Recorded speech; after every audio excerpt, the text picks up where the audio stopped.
औज़ुबिल्लाहिमिनश्शैतानिर्रजीम बिस्मिल्लाहिर्रहमानिर्रहीम।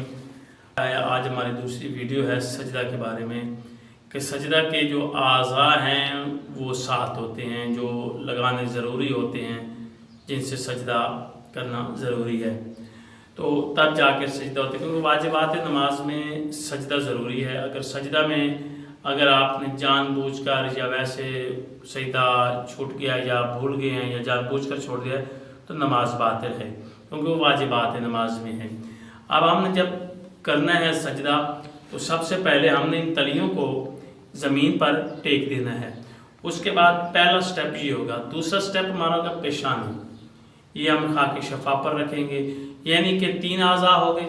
फिर दोनों हमारे घुटने हैं, यानी कि ये जो जानू के सामने आ जाते हैं ये घुटने, ये ज़मीन पर लगाएंगे। उसके बाद पाँव के दोनों अंगूठे होते हैं, उनको हमने बिल्कुल सीधा इस तरह से करके लगाना है, ताकि ना कि पाँव को उल्टा कर देना है। अगर पाँव को उल्टा करेंगे तो सजदा जो है वो बातिल हो जाएगा, तो नमाज बातिल हो जाएगी।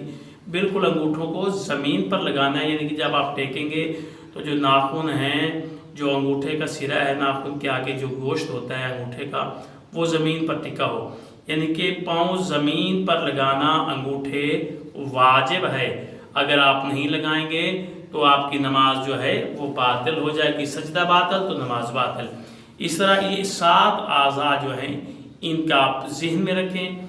दोनों हथेलियाँ, पेशानी, दोनों घुटने और पाँव के दोनों अंगूठे, इनको आपने लाजमन ज़मीन पर रखना है, खाकी शफा पर, ताकि आपका सजदा जो है वो बातिल ना हो, सजदा ख़त्म ना हो। अगर सजदा ख़त्म तो नमाज भी ख़त्म, फिर दोबारा से नमाज अदा करनी पड़ेगी।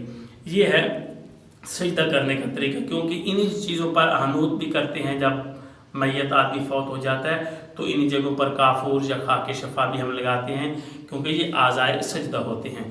इसलिए आज़ाए सजदा का मलूज़ खातर रखते हुए नमाज अदा करें। अल्लाह हाफ़िज़।